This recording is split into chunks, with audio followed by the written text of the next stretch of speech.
Island boys in the chat.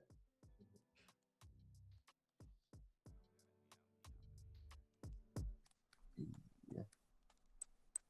Well, I'm excited for this. So, Yes, sir. Let me.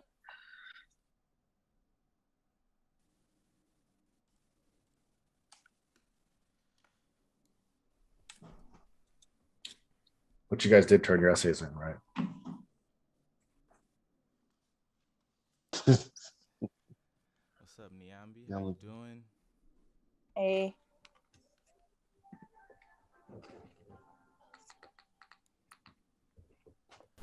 All right, so yeah, let's get this thing started. I'll introduce myself and some of the other folks here. They'll introduce themselves. That'll be sharing for the workshop today. First and foremost, though, I do want to thank everybody for signing up and kind of investing in their future in terms of writing goals. I know sometimes as creatives, it's really difficult to like find that time to invest in ourselves.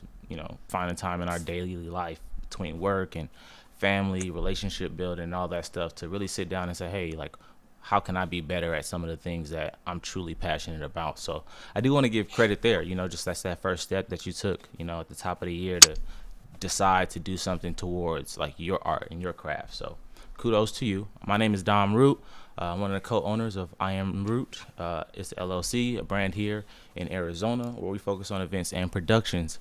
So it's collective members, blog members, and just folks all around creatives. Between writers, painters, dancers, activists, the list goes on. But one of the goals that we have is really just to be enriched in the community and the creative process, specifically when it comes to emerging artists, artists that are kind of on the brink of trying to do this thing full time or trying to figure out how to make their art impactful to their communities or, to have a purpose and kind of move things with their art. So we try to be a resource in that space. Myself personally, I'm a music producer, poet, spoken word artist. I write songs, I mix and stuff. So I really love the audio side of life, and I love to write and do things. I got a couple things published, and I just been doing my own thing. I try to be as humble as possible, but try to carry some of the light and lessons that my grandmother taught me, which is just loving your neighbor and uplifting them and just being that support. Really, she had me in church growing up when I was younger, so I just really love to love and love to support and love success stories. So honestly, seeing people within my group do well, seeing people outside of my group do well, seeing people in the community do well, like it brings me joy. So I'm gonna stop talking, pass it on to Trav. Go ahead and introduce yourself, man. Say a little bit, and then Shallow can say a little something too. Yeah, for the last like decade or so, since like I got out of like my like first part of college, I've been like worried about what is like the space of world like we live in, like how does the internet, how is technology interacting with ourselves, and then like what do we need to do in relationship to it? Because like I've always loved the computer.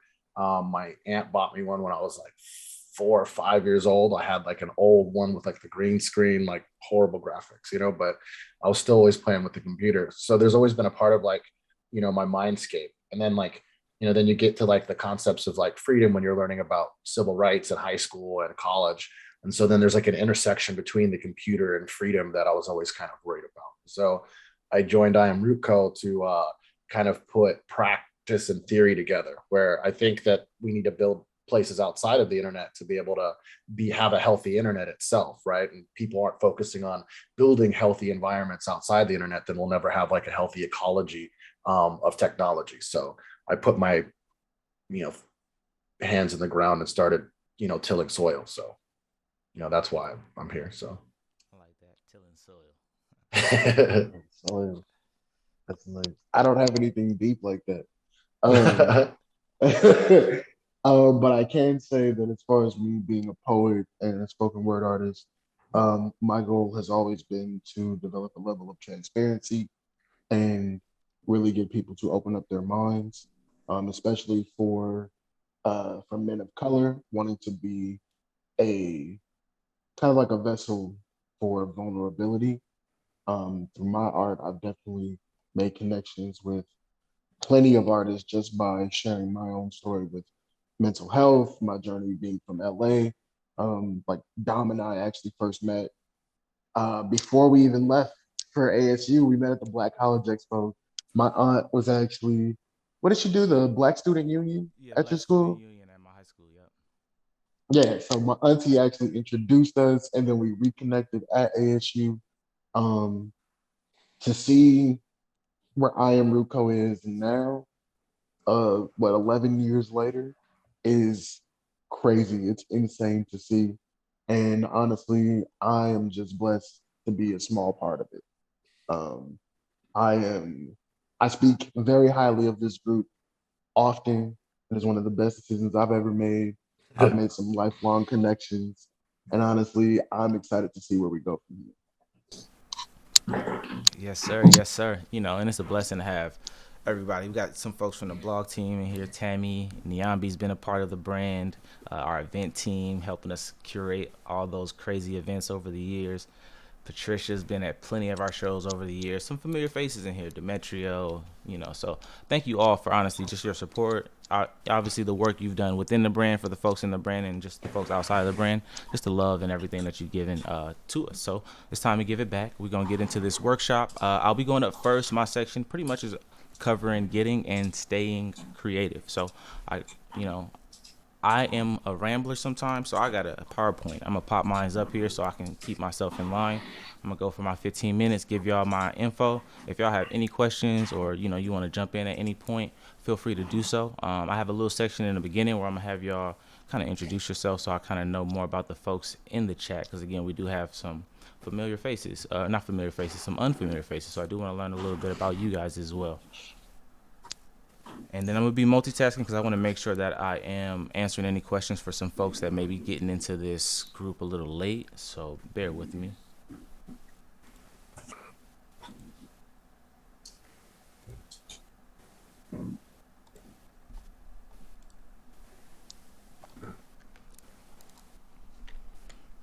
All right, boom. So yeah, we getting and staying creative. And just to confirm, everybody can hear me pretty well and kind of see everything on the slide pretty good. Yeah, I can hear you very well. All right, perfect, perfect. So moving on. This is a little bit about myself. As I mentioned, I'm a writer, producer, creator from Inglewood, California. I got a song out, a video called Suede, has 7,000 views. I'm pretty low key and kind of shy, so I don't really put too much of my stuff out there. But a big step for me last year was actually releasing that music video and just trying to get myself into promoting myself a lot better. Graduated from Arizona State in 2014, studied English, creative writing, and also studied philosophy and ethics. Went to MCC for audio production technologies. I published my first book of poetry last year called Deep, a collection of poems by Dom Root. And I also just published maybe 2 months ago, Grassrooted, helpful tips for curating your first local event. So got some stuff published and, I'm still growing as an artist myself. But I'd like to learn a little bit about you guys. So if you can, tell me 3 things real quick. 1, your artist name. 2, what kind of art you do. And 3, why you love what you do as an artist. So if you could just throw that in the chat for me, that would be great. Let me go back so we have that on screen for you.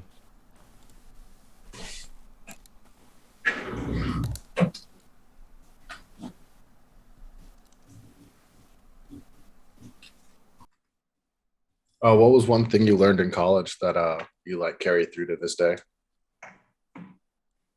For me? Yeah. Man, honestly, it was getting out of my own head. Sometimes, I would like try to make things perfect, and on the first go, but understanding that drafts and revisions is a part of the process. I used to just think, yeah, one verse, one hearse. I'm ready to go in there and just wherever I drop, that's it, Yeah. But that's something that definitely stuck with me. It's like, yo, I'm going through this several times with a fine tooth comb to make sure that, whatever I was thinking that day that I sat down to write, like, it's still as good as it should be, or make sure that it holds up, or that it checks all the boxes for me. Yeah, that's an important lesson. Awesome. So yeah, we got Tammy in here. Perfect. We got Demetrio. Damn Dale. All right, we did some workshop stuff before at Leading Edge Academy together with one of our buddies, Garrett.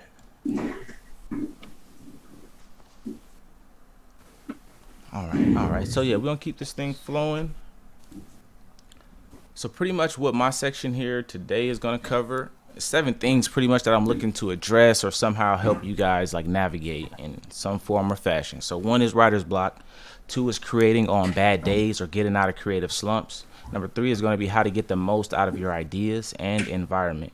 Four is repurposing trash or unfinished work or those revisions or drafts or whatever you have. Five, getting out of your own way. Six, getting better at telling stories. And seven, building on momentum and just adding things to your toolkit. So how I'm gonna do that is with 10 vital things to consider. I tried to call them steps, but they're not really steps. They're just things to consider. Because for some of you all, you may have been writing 15 years, 20 years. Some of you maybe 6 months. It'll vary for each person, and I understand that. So I don't want to kind of lay this out as these are things you need to follow, but you definitely need to consider them and see how they apply to your process. So for getting creative, here's just the overview. We got somebody hopping in. Let me admit them. So the overview for getting creative, not overthinking. Two, being reasonable, taking breaks, multitasking, and just going for it. On the side of staying creative, I'm going to touch on organizing your ideas, collaborating with others, being open to feedback, four, creating what you want, and number five, saying yes a little more. So I'll talk about that here as we go forward. Oh, perfect. We got some more people that dropped some stuff in there, so thank you guys so much. Writer, actor, podcaster, poetry in here. Just scrolling it up real quick, making sure I know who's all in here. So poetry, perfect. Thank you. So for getting creative, one of my steps here is not overthinking. It's just as it sounds. Many times we start to compare ourselves to other people, compare ourselves to other things that we've seen, and it's not good. For our mental health or for our project, for our workflow. So adjust your mindset. Think more positively during stressful times or writing slumps. Stay calm. Don't make excuses for your laziness. That's what I do often. I tell myself, oh yeah, I'm a knock it out I'm working on something. I'm gonna do it at this time, but really I'm just buying time to like binge watch some more like crypto or stock news on YouTube or whatever my thing is. You know what I'm saying? However it applies to you. Keeping it rolling. We're gonna go to number two. It's moving a little fast. It's get reasonable. So get for me is an acronym. It's goals, expectations, and timelines. You want to make sure all those things are reasonable for your project, for whatever that you are planning to address or tackle. You want to make sure it's within reason. Apply that to your poems, stories, lines, like I mentioned. But you also just want to be self-aware, understanding like what your process is and what the things are that you need in order to be successful. Because sometimes you may sign up for a commissioned gig. Someone's like, oh yeah, I'll pay you X amount of dollars if you could do this, and they have an unreasonable timeline for you, but you sign up because that check looked good, but you may just put yourself in a difficult situation if the project doesn't come out as you expected or as the client expected it. It could cause problems and just create cogs in the line, cogs in the system. But yeah, like I mentioned, know your process and communicate that with your partner. So if you're working with some people, you want to be able to just let them know, like, hey, I need these things in order to be successful. Specifically for your project, because we want this to be the best possible thing. Deadlines can cause stress, so make sure you plan ahead. And then again, just don't be on that last minute, and again, these are things that apply to me specifically too. So I definitely like to procrastinate and feel like, yeah, I can come through in the clutch. I'm from LA. I grew up under Kobe, the fourth quarter Kobe. So I always felt like I had that Mamba mentality, but sometimes like it could be a crutch, and you can actually just be slacking. So keeping it going to 3, take breaks. This is something that I learned in audio production school. With that, we mix projects or we work on beats for hours, and sometimes your ears can get fatigued. So you got to like step out of the studio. You got to go take a break, and just kind of clear your brain for a second. And that really rings true with my writing process too. Sometimes I can be working on a project for weeks, and then I feel like, I'm not able to get what I need out of it. But maybe I just need to take my mind off the task for a couple days, or it just depends. Scale it to whatever the thing is that you need to break. But if it calls for going out and traveling, maybe enjoying nature, having a self-care day, going to the mall, going out to eat, maybe hit a concert, a movie. Some people like to people watch and kind of let life play out in front of them, and then their brain kind of thinks and conjures up things. Find a workshop to hit or a presentation, watch some creatives online or live, catch a show again, like I mentioned, and just really just be where you are in that moment. Sometimes just taking yourself out of the stress. Got one more person hopping in. Can definitely help you in terms of just like, again, not getting bogged down by the thoughts of I gotta finish this thing or I need to make this thing crazy dope or whatever. Just try to do your best. Do your best to remember that experiences can help create content. And lastly, find inspiration in the world and community. Keeping it going for number 4. Multitask. So this is something that I like to do myself. Add on some lo-fi beats, some music in the background while I'm working. This may not work for everybody. Somebody likes peace and quiet, but again, if it applies, rock with it. If not, let it fly. But background music, whatever works for you. I have a gamer kind of thing here, so this wheel is just rolling. Excuse me. But yeah, sometimes you can have side conversations. Often what I'll do is I hit up my best friend and just like throw the phone on speaker while I'm working, and or just be shooting the shit, talking, and sometimes things can flow there, or you just take a break from what you're doing, but just having that conversation can kind of kick you off in a good direction. Also work in new to you spaces. So if that's outside, or if that's just outside of where you watch TV or where you sleep, like go somewhere else and try to get some work done and see how that works for you as well. Another thing that I like to do, even when I'm producing music or if I'm even writing, I'll put on a YouTube video or a movie or something and then hit mute and just work with that on mute, kind of either creating to what I see or just letting that kind of inspire my thoughts and kind of take me in directions. But honestly, one thing that me and Trav talk a lot about is finding that flow state. We play some video games together, Call of Duty and stuff, and there's moments where the music is in the background, we're playing and we're just rocking, and we'll go for however long, but either prior to or afterwards, getting your mind in that state sometimes allows you to transition over to other things a lot smoother, and you can maybe start to write or start to do things. So maybe he'll mention some of that in his section a little later, but that's my little tidbit on it. Keeping it rolling, just go for it. Just, hey, stop thinking about whatever it is that's holding you back and then just give it a shot. So staying consistent is huge. Practice by using writing prompts. We have plenty of them on our I Am Root website. But you could do free writing exercises. One of those that I like to do is I do anywhere from 3 to 7 minute free writes, and literally I just write set the timer and go for that long without editing, without like changing anything, without going back and saying, no, this needs to be that. I just go. If it's a story, if I'm just outlining what I did for my day, wherever my mind is going in that moment, I just let it fly for 7 minutes, and if it's good, it's good. If not, it's not. But sometimes what I like to do is go back and kind of sift through that stuff and see what ideas I had in there could be made into something legit. So yeah, try new things, try different genres, try different topics, try different writing styles. Even if it's not like, your natural thing or thing that you naturally gravitate towards, just give it a shot to kind of keep your brain sharp and keep your pen going. Write even on your bad days. So this is something that I have to learn to do, especially with music producing. Writing, I love to write even on my bad days because like it helps me get my thoughts onto a page if I can't specifically talk to someone about how I'm feeling. But beats, sometimes I used to think like, man, I got to make a smash. Like you go and listen to something on the radio, you get home and you go home to try to make a beat and you're like, yo, it ain't hitting today. But you need to create even on those days because not every day that you sit down, something fire is going to come. But just that consistency helps, just kind of that repetition and building on that. Take old works and use it for parts or inspiration. So kind of like what I was talking about with the free writes and free write to instrumental music, throw on a beat and just, even if you're not a freestyler, even if you don't think your shit is hot, like it doesn't matter, just like be you in your creative space and let these ideas flow and let things come naturally so that you can kind of get that creativity flowing. That's all it's about, is getting the ball rolling, and then you could take it from there. So we're 50% through my list, and I just want to recap real quick. Number 1 was not overthinking things. 2, being reasonable with yourself. 3, take some breaks, take it easy. 4, multitask. And 5, just go for it. When you feel it, do it, give it a shot, try things. So here are my 5 tips for staying creative. Number 1 for me is organize and save your ideas. Figure out how you save your work, identify your process. Are you putting stuff on voice recorders, recording actual songs, Google Docs, notepads? Are you on Airtable, Word Doc, Notes app? What are you using? Whatever that is, figure out whatever the process is for staying organized within that. Manage your files with folders, if it proper naming, back up those storage devices.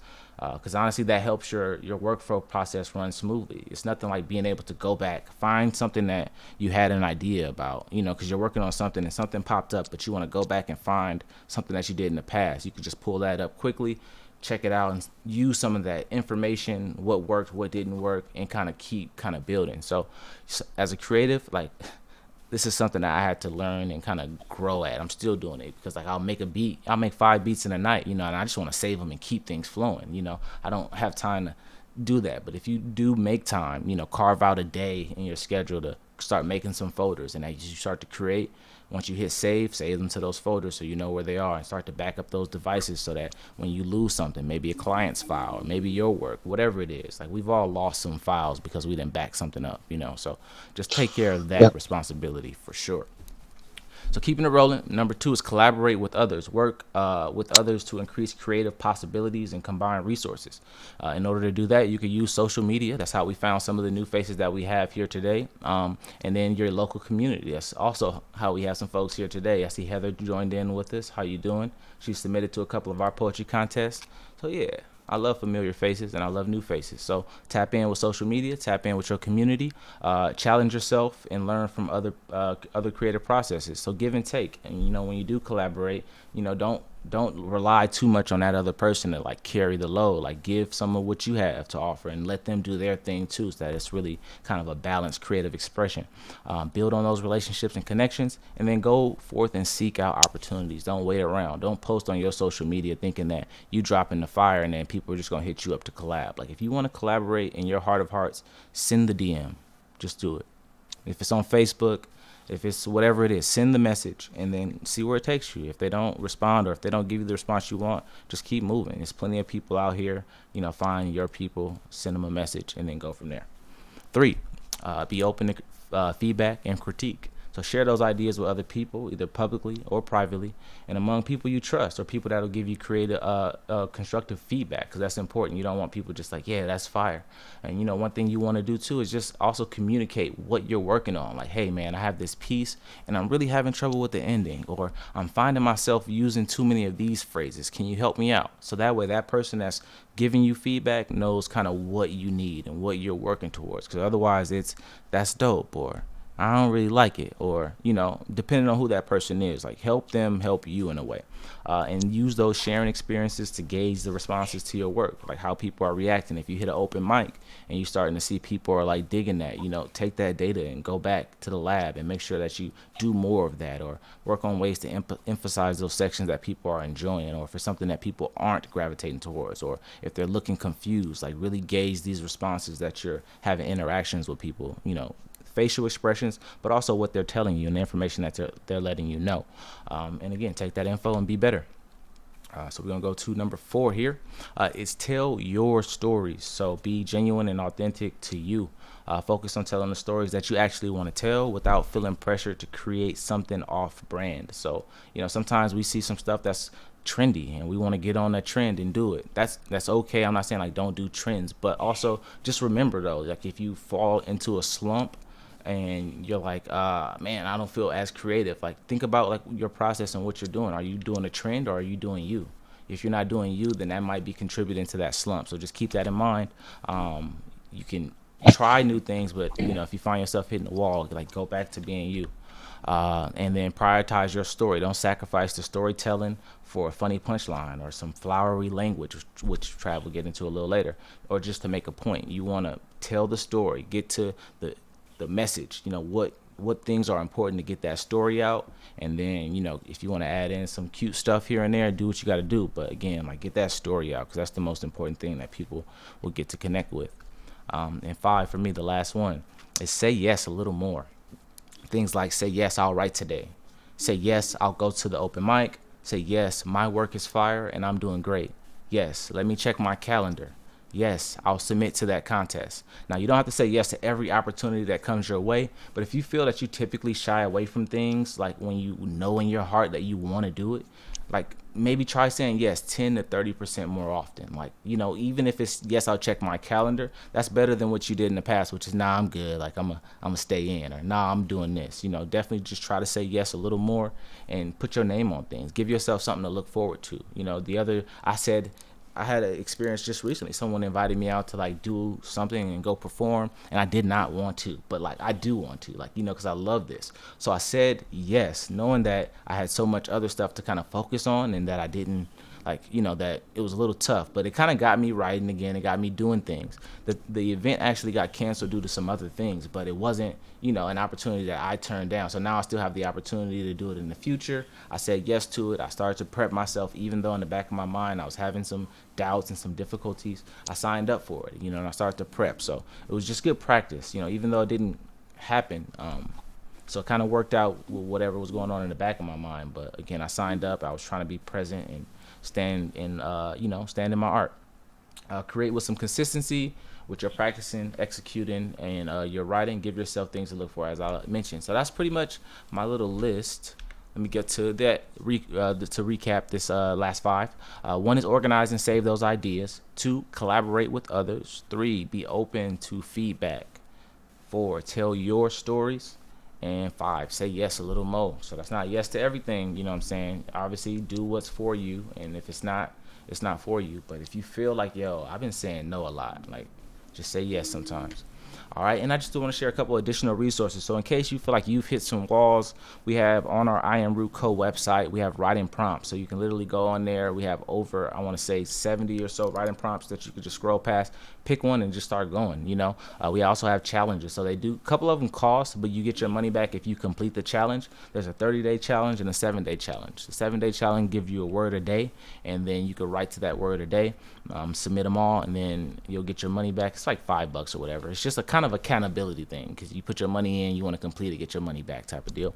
And poetry contest. So we try to do quarterly poetry contests that are cash prizes. We have one going on right now, our Love Poetry Contest, where you can submit a video, and basically your family and friends can vote for you. Oh, look at you. Thank you, Neami. It's in the chat. So you can check out our poetry contest there. And that way you're able to submit if you are, feeling inclined to. And then we have blog content that we are getting on either bi-weekly or some new monthly stuff with feature interviews. And then lastly, I want to mention our Discord community. So it is something that is growing. All the folks who signed up for our workshop today will be able to obviously join our community as it grows. But feel free to share your art, have conversations about things you discover. We only have about, maybe I want to say, close to 20 to 25 people in there now, and we're building it. So you guys are a part of our first steps in doing so. So thank you guys for being here. But yeah, feel free to hit that Discord link and join and get some updates and have some chats with us, and make this a little family thing. So that's it for my section here. If you guys have any questions, and if you don't have any questions, if any of these like stood out to you, or you have some experience with, I do want to open it up for anyone to kind of share on any of those topics if they have some experience with those. So I'm gonna scroll back to my little recap of it so that way you can see them all. And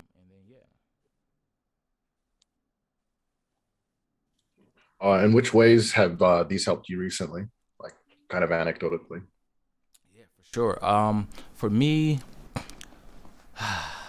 like the not overthinking it has been huge, man. Because I put out an album, my late night radio, and the book Deep, and as I like start to organize and get ready to launch my website, I'm just like starting to strategize in ways that have blocked me creatively. I'm just like starting to get beyond. It's like when the business gets in the way of like the creativity sometimes. So Yeah. yeah, just that part, just not overthinking and just going back to my basics. That's why this workshop was even helpful for myself in like preparing my slides. It's like, what things am I having challenges with, or have I had challenges with lately? And Yeah. these are definitely some. What was the hardest like hurdle for you to overcome, like of these, to like recognize that you really needed to overcome? So I would say 4 on the staying creative side. It's like creating what you want, like, because I've been creating for a while, and even like in high school, a lot of my inspirations were, like, I would say, like, on the rap scene at least, like it was like Ludacris, Lil Wayne, or whatever, and those narratives like that they rapped about, not that they weren't talented rappers, but the narratives that they were talking about, the things that that don't necessarily align like with my person, that I would want to talk about, but like those were my inspirations. So like if I find myself freestyling or writing things, it'll be kind of in a direction of like places that I did not want to go, even though I felt like I was doing it well. It wasn't me, like it wasn't some shit that I would want to go play for my grandma.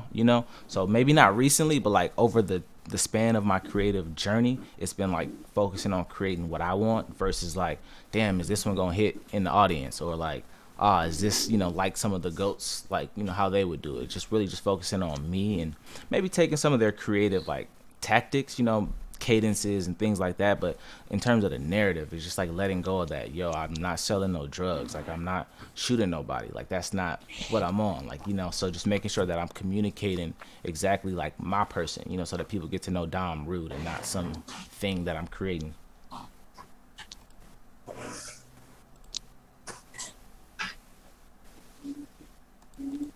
For sure, yeah. So if there's no other questions for me, Trav, feel free Uh, to take it over, brother. Oh, go ahead, go ahead, go ahead. If somebody I jump had in. a comment.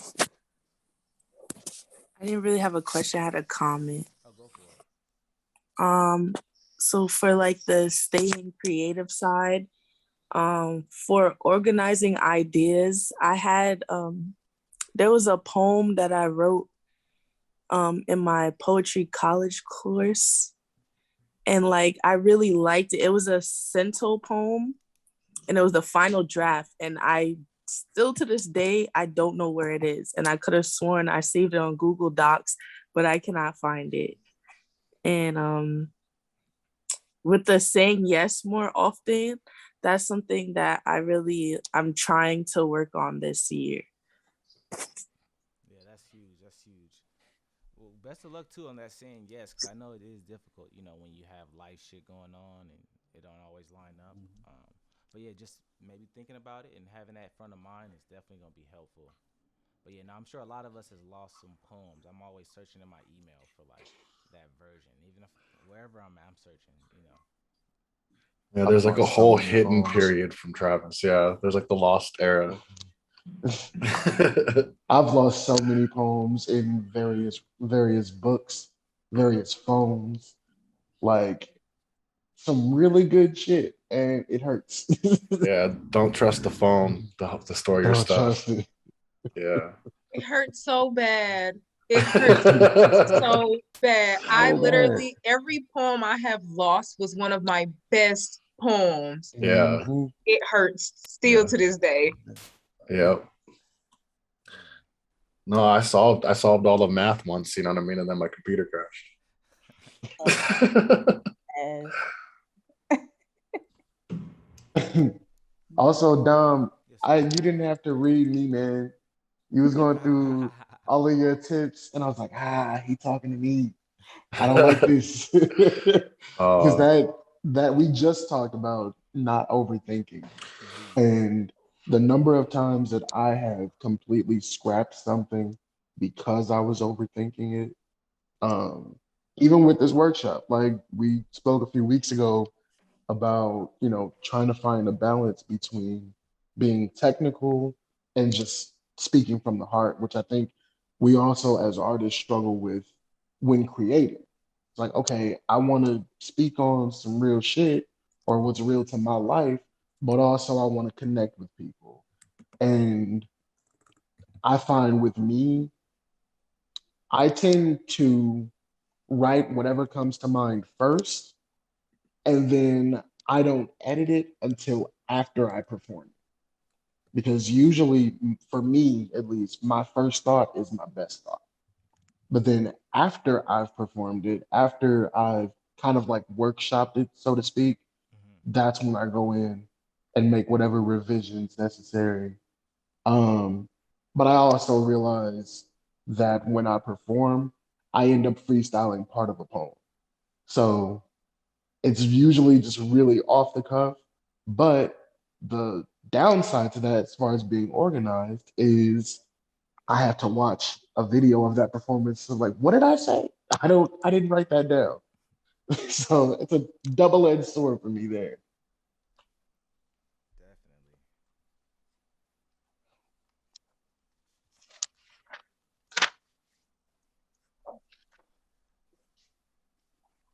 All right. So before we get to avoiding abstractions, did anybody else want to throw something in there?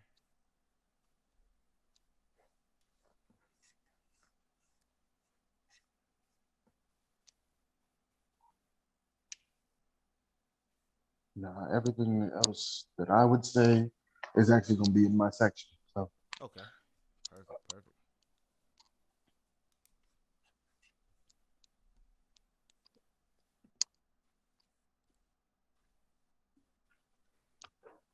For sure. So my section, I've kind of titled it "Avoiding Abstractions." I'll explain what an abstraction is in a minute, but like a little bit about myself. I played college football at Western New Mexico University. I got there from playing football at Glendale Community College. Um, Most of my classes that I took were in and around communication and philosophy. Um, I decided not to go back and get a master's degree or PhD or anything like that, and put my own schedule together and like try to train myself. It's like I was saying at the beginning, like there's a difference between theory and practice. Theory thinks theory and practice are the same, but practice knows theory and practice are different. So, like no matter how smart you are, you gotta know how to interact with the world around you and know what it means to be in that type of world. And so to have like an embedded, embodied experience, I decided to join I Am Root Co because I felt like if I'm reading these books and I need to like just learn these thoughts that from people behind me, why do that just in university? I could do that while I'm setting up open mics or doing this and learning a whole bunch of stuff. Like everything I've learned with I Am Root Co, valuable. Like it's the most valuable thing that I possibly could have done. And like even now, like a lot of the data that's coming out is suggesting that the way that we're going to fix the meaning crisis or like the let's say overall sadness that our society has is going to be through group processes. So it's like, kind of preempting that was kind of like my readings from the beginning. It's like we don't do language alone. So if I'm not doing language alone, then and language is the process to which I'm building meaning, then it's all about group processes. It's never going to be about this individual process that we kind of push in these other kind of regimes. It's not like those are bad. Those are necessary. We have this wonderful world, but there's a part of it that's missing. And that's that like sitting down near a fire, right? And so that's kind of what I see I Am Root Co is. It's just various versions of sitting around fires, and all the different ways that we could do that in the 21st century. So that's a little bit about myself and the way that I think about what I'm doing with I Am Root Co. The talk that I'm kind of giving, or the like little spiel that I'm giving, is this: it's about abstracting. So abstraction is like, I ask you for a hamburger and then you give me a picture of a hamburger. Like you just give me an abstraction, right? If I, on another layer, like you can go deeper and deeper and deeper with your abstractions. I can ask you for a hamburger, and then both me and you could wake up in the next dimension as hamburgers, contemplating what it was like to ask for a hamburger in another dimension. Like, so essentially when you're writing poetry, you're dealing with this scale of abstractions, right? And I learned real this. quick, sorry, Trav. Tammy just Yeah. reminded me. I'm gonna actually restart it. So this is being recorded.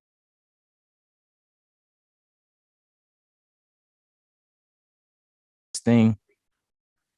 All right, Yeah, bro, you yeah. can keep going. Okay, word. Yeah.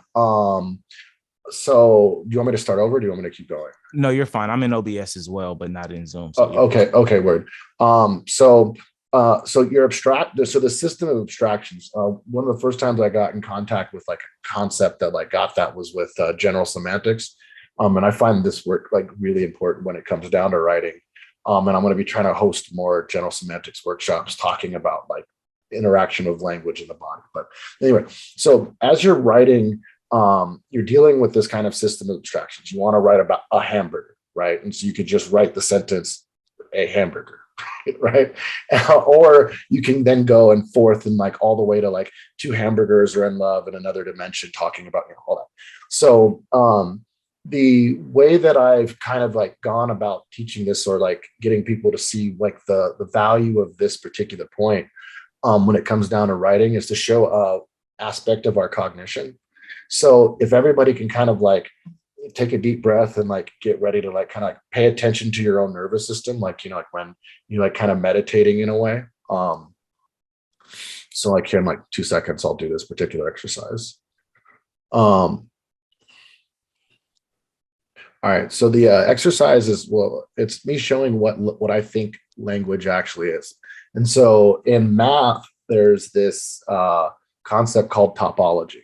And topology is essentially like I can flatten out objects, and then I can look at how many holes are in that object. I could take any object in the universe, flatten it out, however many holes in it, that's going to be a kind of a different object than another one. So I can kind of take like this mug right here, right? And it's got a hole right here in it. I flatten it out, and it's going to be different than a piece of paper. right? And so then the paper and this mug have different topologies, right? So it kind of, if you think of it in your head, the mug has a different topology than the piece of paper, right? Well, there's a piece of paper in your head and there's a mug, and we're kind of comparing the two, right? So then what language seems to be is the mathematics of the, or it's the topological math of these objects that we create in our heads, right? So there's this hyper object I have in my head, right? There's a guy riding down the street with a bicycle, right? You see that in your head, right? The language maps right onto that, right? There's a cop behind him, right? What is he feeling? Like, think about what this guy's feeling now that the cop's behind him, right? So I'm building up the scene inside your head using language, right? So the more I abstract, the harder it is for an individual to actually get the scene that you want inside their head, right? So some of the best poets are the individuals who, like, when you're like listening to their poem, you're kind of seeing the poem as it's going along, right? And this isn't for everybody. Some people don't have vision in their head that well, right? But for the people who have really good visions in their head, this is really what's going on, right?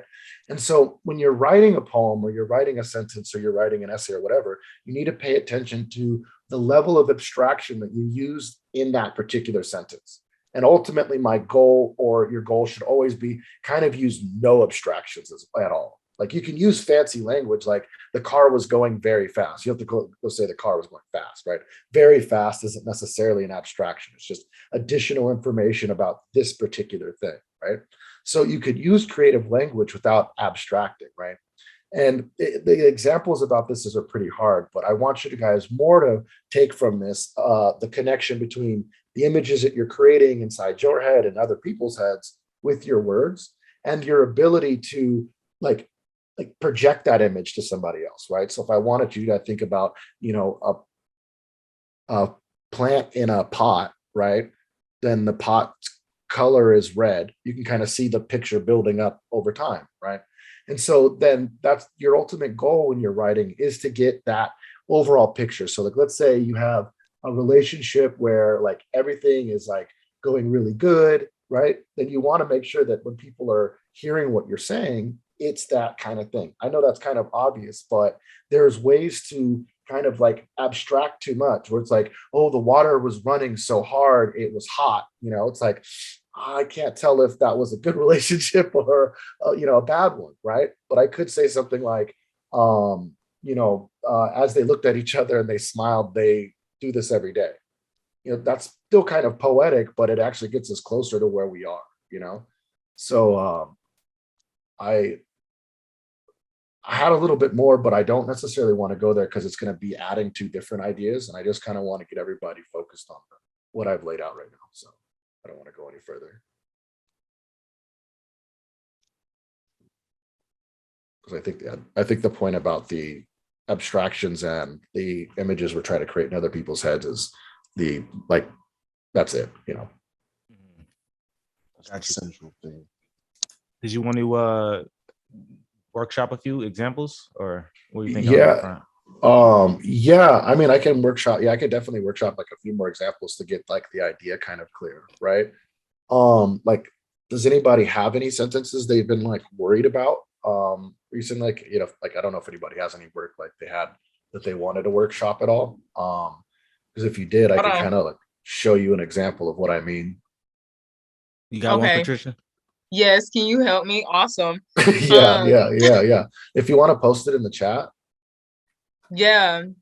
Okay. Or if you even want to like give me the concept, yeah. So it's like shadow boxing, might as well box for real. It's like, yeah, I'm gonna type it so then you can see it. Yeah.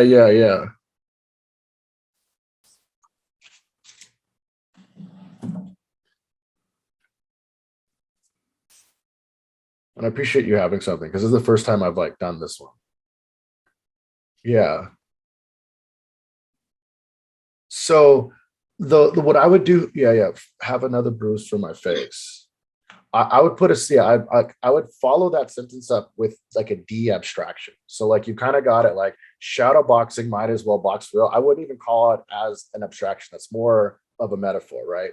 And the metaphor meaning itself is like, you're sitting there like throwing your fist in the air, right? And so you kind of see how I'm examining the sentence, right? I'm looking at shadow boxing, might as well box for real. So what's the actual meaning of the sentence, right? Like if we're gonna de-abstract it as much as possible, we're gonna go to the topological, like the hyperobject in your head. What's going on in this scene? There's got to be somebody standing there, and they're like shadow boxing, and their frustrations getting to such a degree, they might as well like start fighting because. And then the next sentence suggests like they've already been in a physical fight in some way, or that it's a metaphorical bruise, right? So you can clean it up in a sense, like by maybe like you kind of see where I'm talking about, right? Like, and the way you can clean it up is get the image kind of correct. So you have an image, it's floating. Think about it like a movie. Someone's throwing their hands, you know what I mean?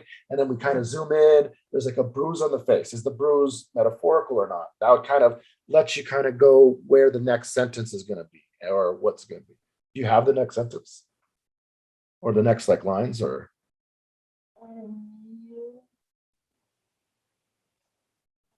Yeah, but do you kind of see what I'm saying now?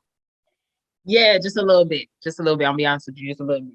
Yeah, But yeah, I yeah, get it yeah, though. yeah. Ask any Because questions. when I Just write poetry, I technically don't be using visual as much. I'm more focused on the words than painting a picture for the reader, if that yeah, makes sense. yeah, So it's like, yeah, I didn't even think about just looking like trying to visualize what I'm saying. I more so was trying to pick my words instead.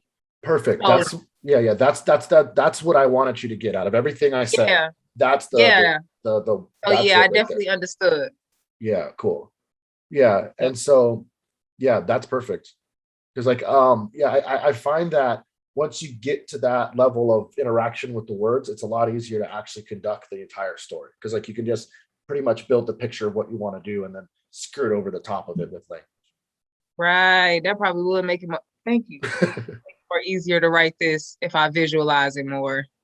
yeah, because like like essentially like I see like like what I get in my head if I'm trying to like build the scene and then go from there is like there's a person kind of like by themselves in kind of a darkish room. They're what I mean, yeah, kind of shadow boxing. The shadow's kind of That's there, but literally what it is. Mirrors around. but they're more kind of like focused inside their head than anything. That's where kind of like the bruise more is like a feeling to me than it is actually a bruise, like Yeah. physical bruise. So like they've gone through something like just recently. And so like yeah, by putting it into that like image form, I find that you can abstract a lot of meaning from just like almost anything that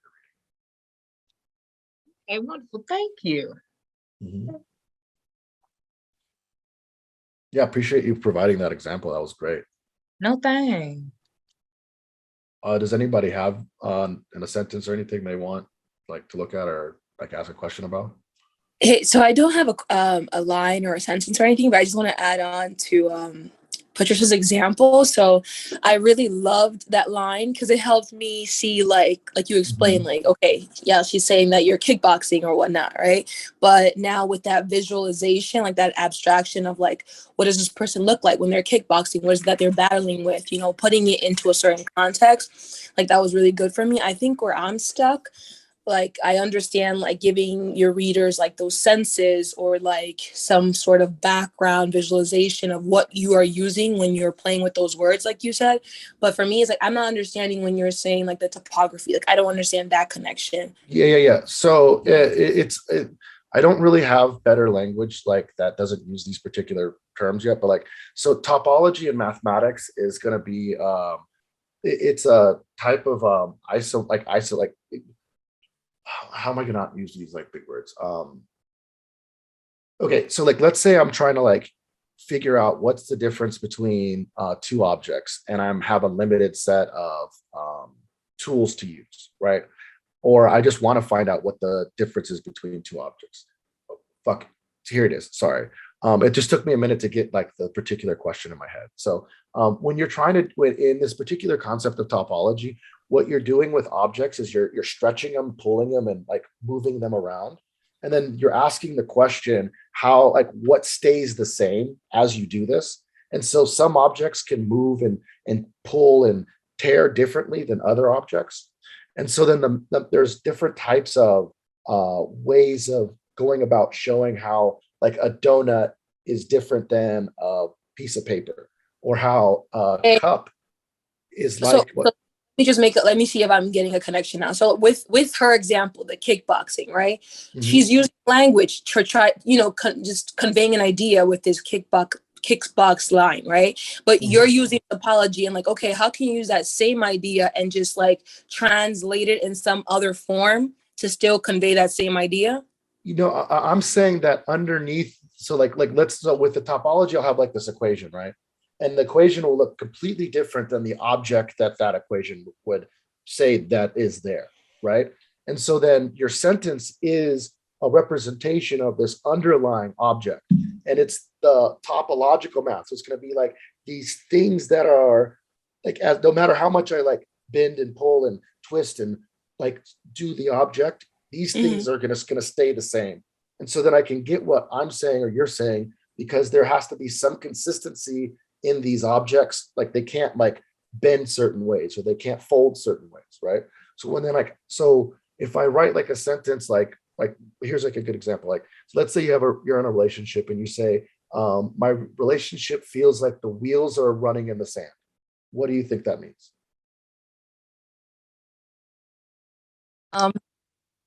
It seems like it's difficult, like it's hard to move forward. Yeah. So you have in your head a truck trying to go hard forward, and you've abstracted the actual movements from the truck to the movements of the people, right? And so then there's a topological invariance between the movement of the truck and the movement of the people that we're able to capture in language. Right. Yeah, and so then like that's how actually our language is working, right? So then there's some it has to do with like deep connection. Like we'd have to have like a couple hour conversation about like how to a whole workshop on topology and writing. Yeah. Oh, well, like the human nervous system first, and then how it's abstracted to topological realizations. Like, yeah, it would be, yeah, this is a course I'll teach one day. Thank you. Yeah. It Yeah. Well, because it's a question of like, how am I communicating with you, right? And ultimately, it seems to be through the poetic process we can find that it's images, right? Like even Einstein was saying, like, like how did he figure out what the speed of light was? He's like, well, there's this guy, he's on a train and he has a lamp and a clock, and there's this other guy, he's not on the train, and then there's this other guy, he's on the platform, and they all drop the lamps at the same time. Who's right? And then he abstracted all that out to a general principle of motion throughout space. Like that's the same point that I'm making here. Like Einstein literally is using the same concept.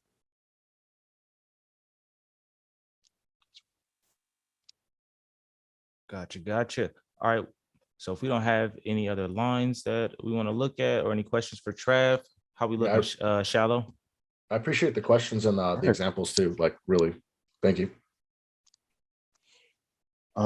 So I am focusing on finding your voice as a poet, as a writer, as a spoken word artist. So really, when you think of voice, you think of the speaker. You think of the person behind the piece. In literature, it's a combination of your vocabulary, your syntax, your tone, and all of that mixes and makes your words make sense. And your voice is how it flows together. You add rhythm and imagery, like Trav was saying, and you have your poetry voice. I think the tricky thing is that with trying to find your voice, it doesn't, well, people have differing opinions, but it doesn't necessarily have to be your voice. It could also be a persona that you develop or an alter ego. A perfect example of this would be when you think about rappers, right? You think about rappers and the various cadences that they use, or the various rapping styles that they use. For example, someone like Nicki Minaj, who what was her alter? She's had like three different alter egos. Roman. Yeah, Roman. Thank you. Yeah, Roman. So like when you think of that alter ego, or you think of like Kendrick Lamar, you think of K-Dot, you think of Kung Fu Kenny, and all of the different rapping styles that he's employed over the course of his career. Um, some poets may some poets may read their poetry in a different voice, or they may take on a different dialect, a different tone, as opposed to their regular speaking voice. Um, for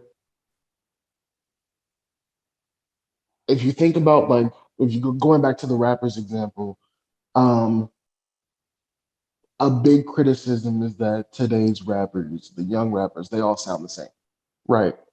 If you think about those what's the word I'm looking for?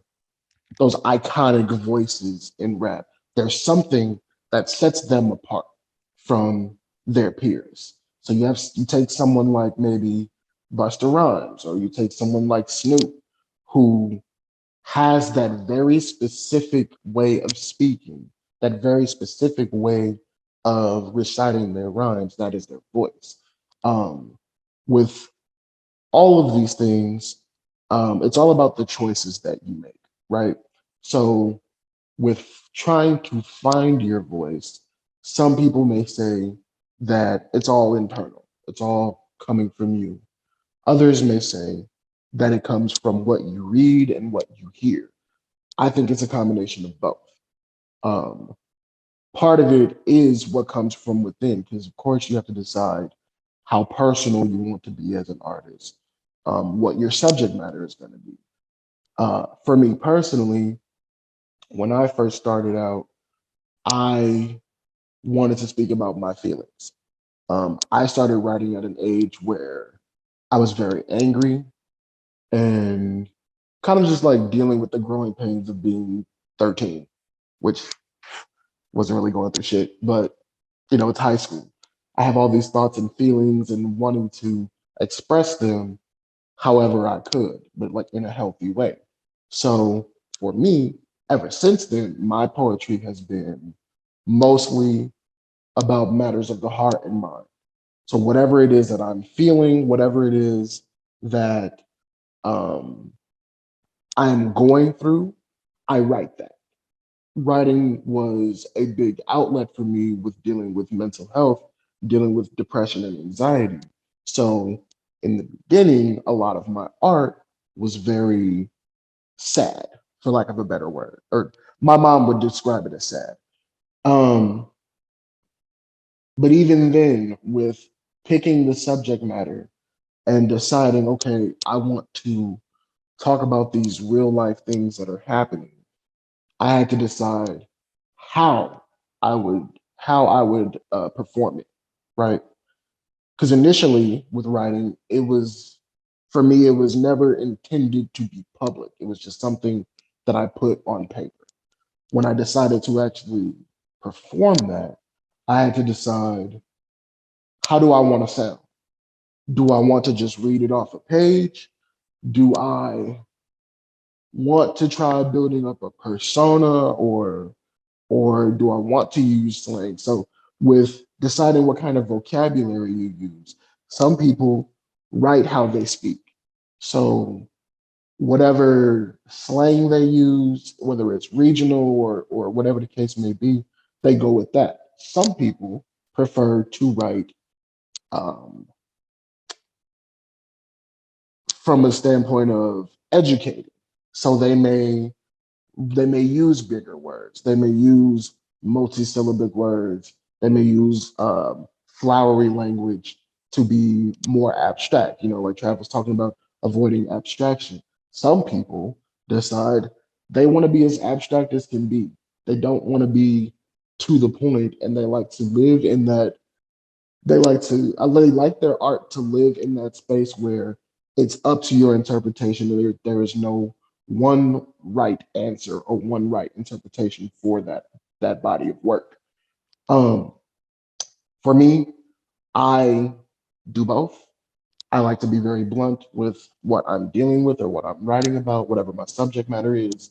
But also, I may sprinkle in some abstraction because I just can't help being I can't help using flowery language.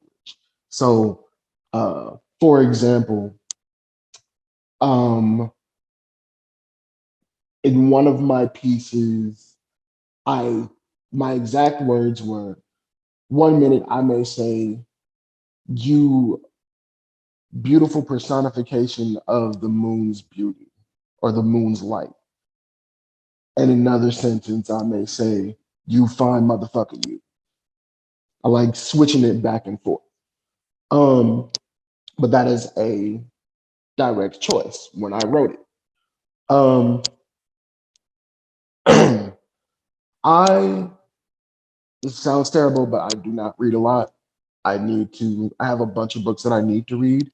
Um, but I find that when I am struggling with my vocabulary, if I've used a certain phrase entirely too much, or I'm being redundant, what I find that I need to do is I read something. I usually read poetry, or I will watch, like Rudy Francisco is one of my favorite poets. So I will watch some of his videos. Or I will go back to the I Am Root page and find a video from one of my peers, because there's some talented motherfuckers in this group. Um, or I'll bounce ideas. There have been plenty of times where I've talked to Dom and I've bounced ideas off of him because I'm struggling with a specific phrase, or I'm struggling with a specific concept. Um, Dom, you mentioned earlier telling your story. That is perfectly key when finding your voice, especially if you're just starting out. You want to tell your story, talk about things that matter to you, because then you can be your most authentic self. The key with finding your voice in poetry and spoken word is being authentic. Whatever it is you're talking about, it could be the most important thing or the least important thing, but as long as it comes off authentic, you won't have a problem with um, getting the audience involved or having them feel your words, right? So I personally think that we can all tell, for the most part, when someone is not being authentic, or if they're just reading something that either they didn't write or they don't necessarily believe themselves, which is not necessarily a bad thing. We all have our processes, we all have our reasons, right? There is the key thing with all of this, with poetry in general, is there is no one right way or wrong way to do things.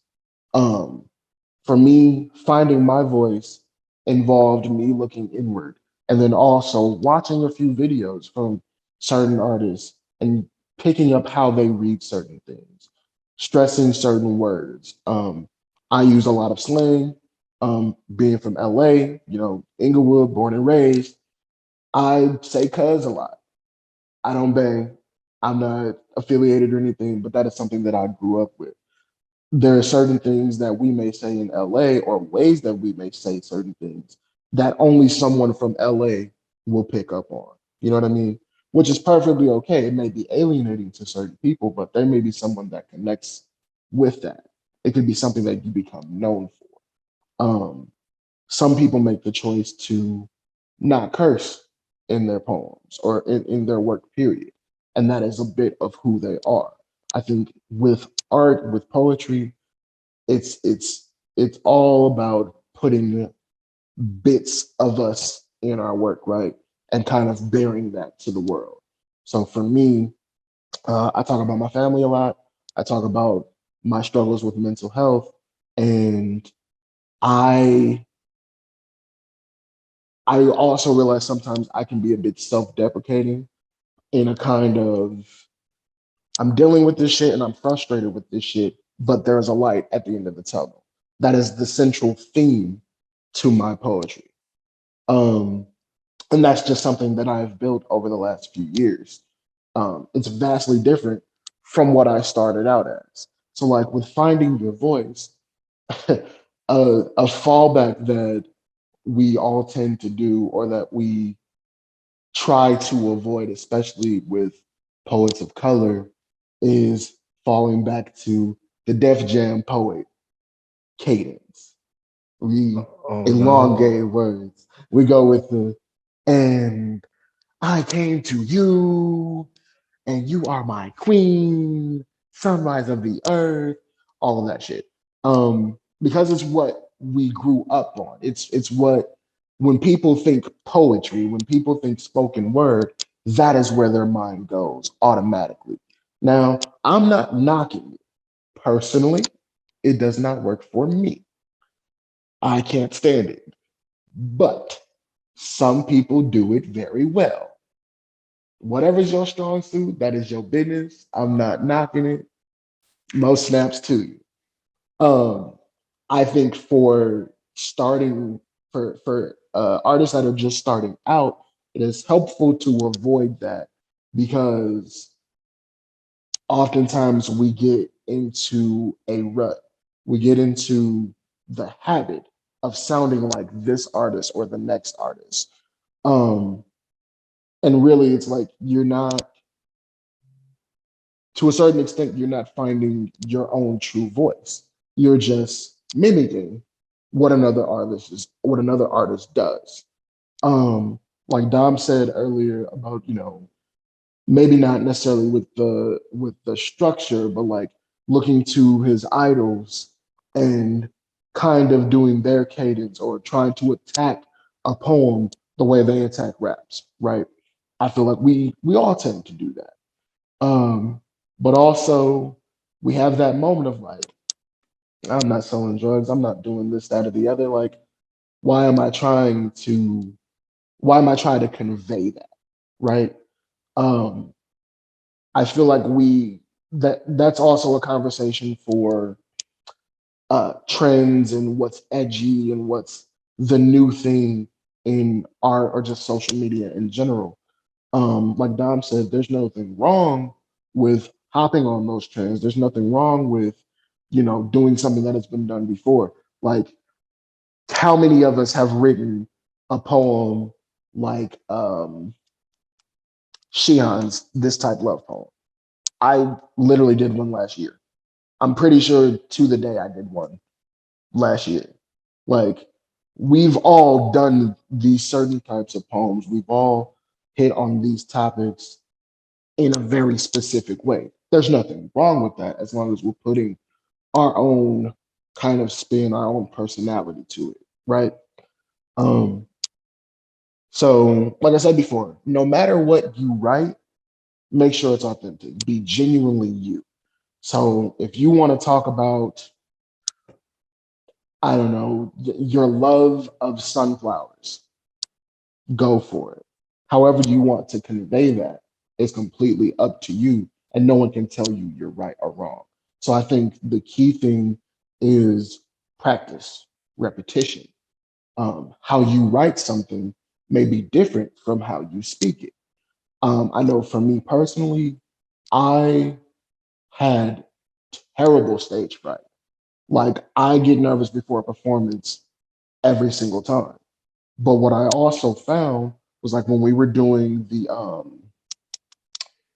POV open mics, I found that having that having that calendar, knowing that okay, in the next couple weeks, I got to get on stage, helped me hone my skills. You know what I mean? I look at it as open mics are the gym. It's constant repetition. It's working out certain poems. There are many times that I read a poem that was not finished, and I would listen for crowd reactions. I would listen for input. And oftentimes, if you've seen me perform, you know that I freestyle at certain points. I'll be reading something right off a page, and then at some point, I put it down and I say something to the crowd. Because in that moment, I think, oh, yeah, I forgot to write this, but let me say this now. Like I said before, the downside of that is that oftentimes I have to watch a recording because I don't remember what I said. Um, but I have found that part of my voice, part of me as an artist, that is something that people know about me. They know that I'm going to interact with the crowd. I'm going to have a moment with you to connect with you. Part of it for me is easing my tension, but also that is part of my voice because oftentimes my work is very conversational. So, every artist is different. Everyone approaches their voice, everyone approaches their art in a different way, and all of it is correct. I would say do whatever works for you. So if sounding like a Def Jam poet works for you, do that to the best of your abilities. Be the best Def Jam poet you can be. Um, I would say, la, la, la, la, la. Oh, I missed a part. Um, in regards to telling your stories, um, find a balance between inspiration and inspiration. What I mean by that is find a balance between the inspiration that is outward and the inspiration that comes from you, right? And I feel like that's where your full success will be. Whatever it is, whatever your message is that you're trying to convey, that is essential. Don't stray from that.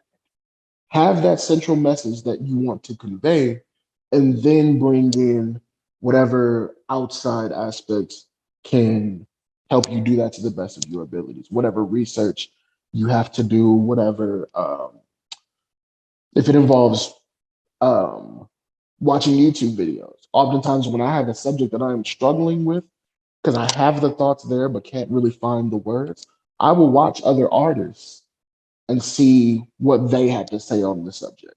Or I'll have a conversation with one of my friends.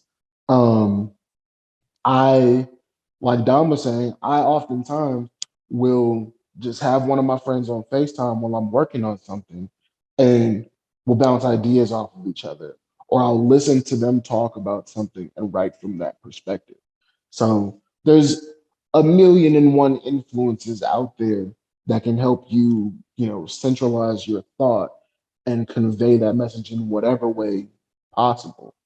Um, I struggle with straying, with not using abstraction because I like abstraction. Fight me, Trav. No, no, just use it um, right. Just use it right. Just use it right. I will use it wrong if I feel. But um, I have found that with using abstraction, there are times when I'll read something myself and I'm like, what the hell was I trying to say? And I end up with a completely different poem than whatever my initial thought was. And that's kind of where my voice gets lost in the shuffle, right?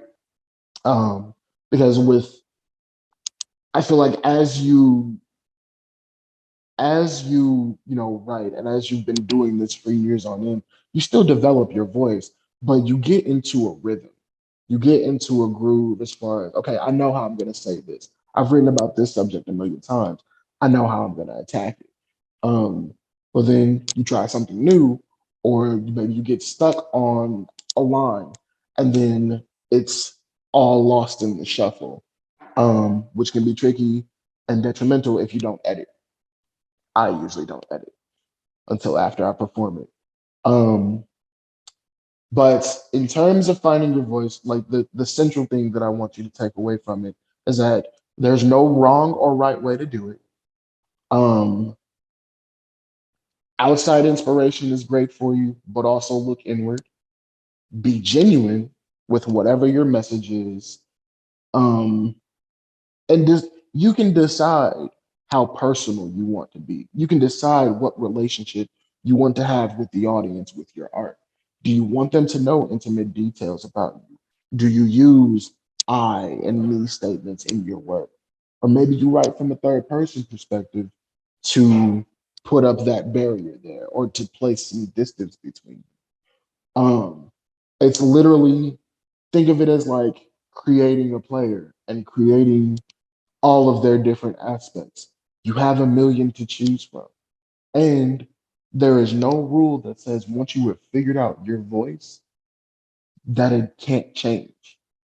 It will change from subject to subject. There are some things that I write about that require me to go to a more somber place or go to a deeper place in my subconscious. And it'll be a more a more heavy performance as opposed to something lighthearted. Perfect example, um, one of the one of my favorite performances, I read a poem about a trigger warning about suicide.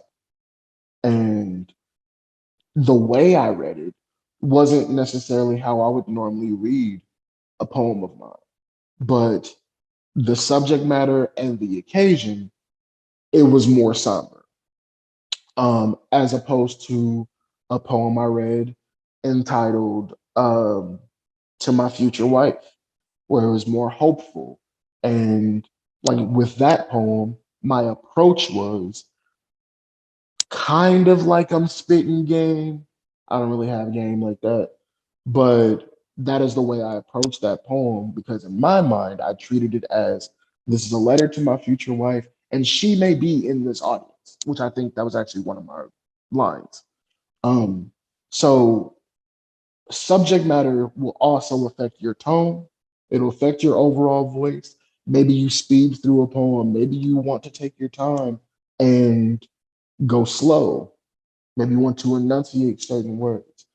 Every choice you make for the smallest detail affects your voice.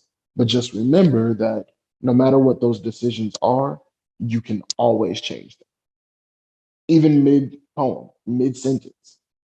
It is completely up to you. And you're the only one that will know what changes you made.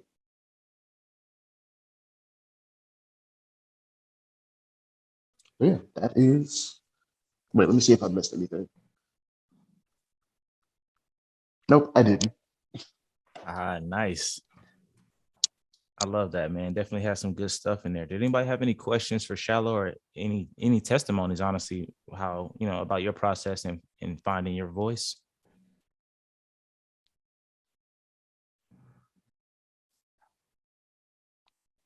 All righty. And then we did want to we were scheduled to close out at 2:30, but I do want to extend the opportunity for anybody that wanted to share some work with us and open it up to the group to kind of give you some feedback. If in fact you do want to share some of your art with us, it's like a short story or poem or something like that, just be sure to mention to us kind of what kind of assistance or tips or feedback you're looking for. But yeah, I'll open it up really quickly to anybody that like to share some of their work and get some feedback from the group. So not just the people that presented today, but also some of the guests here in the Zoom.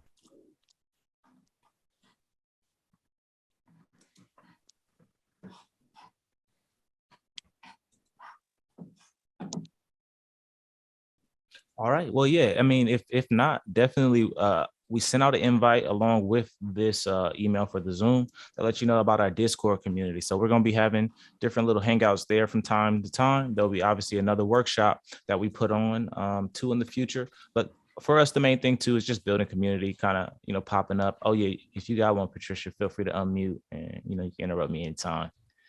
I want to interrupt you. Oh, no, you good. Go ahead. So like that line that I started off with, I'm starting to get frustrated with my poem. So like what I'm looking for now, is I write the way I speak. Mm-hmm. And I would like for when like I do have like readers and I actually publish my poetry, I would like to know how to be able to, they can read it themselves. And it's like they know where I'm going with it. Because I think I'm starting to become more of a spoken word artist than a full-on writer. So I don't know if reading this poem will help y'all help me. But if it does and y'all got some tips, please let me know. So, yes, feel free to share with us. And also I'm not finished because I was overthinking. Shadow boxing might as well watch for real. Hold on, I can't hear you. Am I on mute? No. It was just that what you started. You were like, you moved your Oh, mouth away from the mic. oh, okay. I'm gonna turn this way. Shadow boxing might as well box for real. Have another bruise my face. Throw some paint on this banged up steel. Put down this pen before my words are written in taint. Folks ask me my thoughts, I show them a sheet that's blank. I'm clear-minded. Better question is, do I smoke or do I drink? Because I do both. These pills too hard to swallow, but I take down the truth. Shadow boxing always left bruised. Physical pain couldn't compare when you become aware of what you can't change, so you heal and move on. You realize life ain't a game, and in order to gain success, the things you can control are the things that you change. That's all I got right now. Because I did a lot of scratching around. Yeah, my suggestion comes from Dom's slides, and that's the overthinking one. Yeah. Yeah, just don't overthink it. Like like you're doing very well there. Yeah. Yeah, it's I mean, I always, any chance I get, I give you good, feedback, just because you've been one of my favorites, just for a while now. I think a lot of it's in the delivery and kind of the story itself, like kind of the stuff you did for the love event last year, where you're like, am I not someone's baby sister? Like that way that you were getting the message across, like that's exactly it. You are that person. It's just like, definitely just continue to tell your stories, because like, just, yeah, again, people in the chat are obviously letting you know too, like you're definitely on the right path. I enjoy listening to your stuff, and yeah, just keep doing you, keep telling those stories. Like that's why I started. I don't know if you saw that post we did when we were like kind of promoting the poetry contest. We started off with your poem. Like it's one of my favorite things to hear. Like I love it. And then you start getting Thank you. It's the sorry, you want to go, Shala? Oh yeah, I was gonna say with writing, it's tricky trying to get the reader to, I guess, read it with your voice in mind, unless they've heard you perform. For me personally, I kind of had to let go of that because everyone's gonna have their own interpretation, and just kind of hope that, like, if they're reading my work, they've seen me perform or they've heard me perform, so they know how I say certain things. Right. But that's the beauty of reading, is that everyone will hear a different voice. Everyone will hear certain words or certain phrases a different Right, way. exactly. So it's real tough. It's real tough. But honestly, that fire. Fire. Thank you. Yeah, I would say the same thing. Don't so much worry about that particular thing. Like you're gonna have to let them kind of figure out how to interact with the poem themselves, and so it's not necessarily that part's on you. So, all right, and then we had Patricia Figueroa. Did you want to jump in here? Figueroa. Figueroa. It's funny because I have a question, and it's because like I am bilingual, and I tap into that, like, duality in my poetry and in my writing, and I just have, I guess my question is like, how do I play with Spanglish, in my writing in a way that I'm not just targeting a Spanish or a Spanglish audience, where I can have English speakers understand what I'm saying, even though I am using, bits of Spanish within my writing. I would go with like a pedagogical effort, like try to teach them the words. So like, you could start your poem off with like, start with a Spanish word that means something, and you're going to carry it through the poem, and then show them how the word's used so that maybe it like enters their language. Like giving them enough context clues that even if they don't know what it means. I would flat define it. You know what I mean? I'd be like, all right, here's the word. Like, you can even do it kind of, I'm going to give you this word, right? Like in it, it's fucking abuelo, that means uncle. And then start your poem. And then they know uncle. You know what I mean? And they're now interacting with the word in a different way. So like the more like the less I've what if it's like lines that you're using though, not necessarily just a word, but like I would take that moment, like, a lot of people like truth be told in Q at Poetic Soul say like don't do spiels, but if you need, like in this particular sense, I would do a spiel.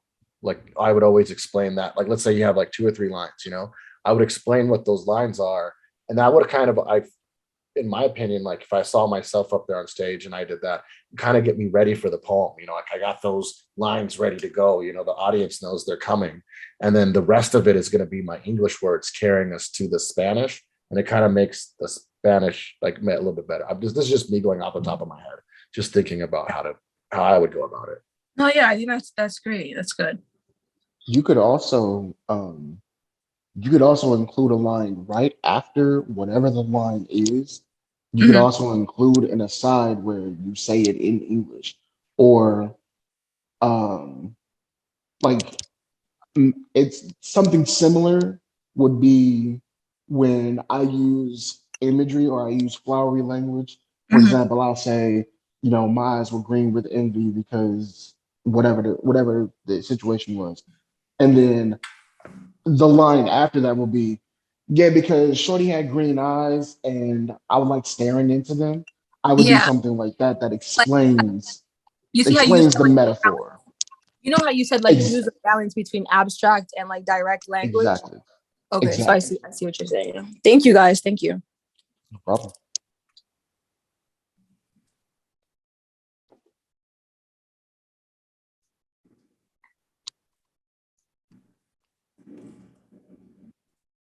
Is there anybody else? Anyone. All right, now we're going to move to the freestyle competition. Bars. No, but definitely, guys, we want to thank you guys for taking some time out of your Saturday to be with us and kind of work on this. We definitely have intentions and plans on creating and doing more. Up next for I Am Root will be like our Root conference that we are planning to execute this spring. So you'll definitely see some posts and like more information about that, because we definitely are stepping into the knowledge sharing space. So we will be connecting with other creatives that have different accomplishments, levels of accomplishments, and kind of bringing them in the fold here to share information with our community and then folks that want to like tap in with us. So yeah, feel free to hop into the Discord. We do want to thank y'all for being here. We'll officially end it here at 2:36. But if folks are just here and they want to chat or hang out for a few more moments, that's okay too. Oh yeah, Miss Wallace, thank you for sure. Yeah, that's it. I don't have no grand outro or anything, no performance or anything like that. You all were amazing.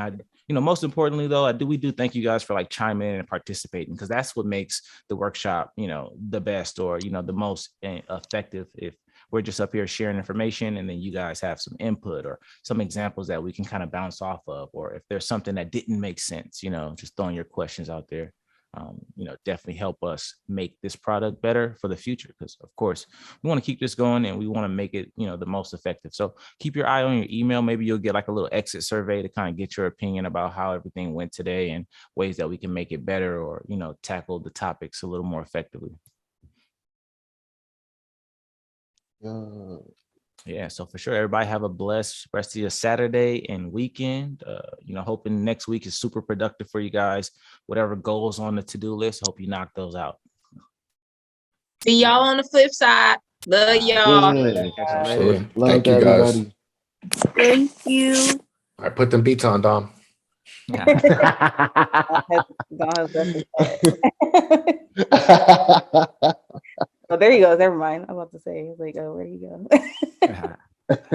I thought that went very well. Yes, sir. Hell yeah. I'm very happy with that. Yeah, it's pretty dope. Pretty dope. Yes, sir. Are you in what you call it right now, Nyambi? You still out in faraway land? Yeah, I'm in America. I just got here. Technically, Maricopa? Yeah, I was in Awatuki for a minute. Hopa. Yeah, I bought a house, y'all. Oh, damn. Nice. Congrats. Congrats. So you made a future investment, huh? Like, people will be out here eventually. I'm planning on like hopefully we'll get a Blockbuster. I'll start making enough to move back because the gentrification hit kind of hard on the south side.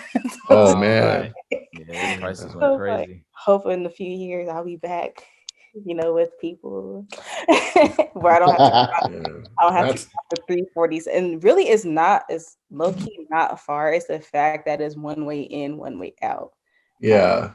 You know what I mean? And like there's an accident, like you just SOL, or you gotta go the long way through Casa Grande.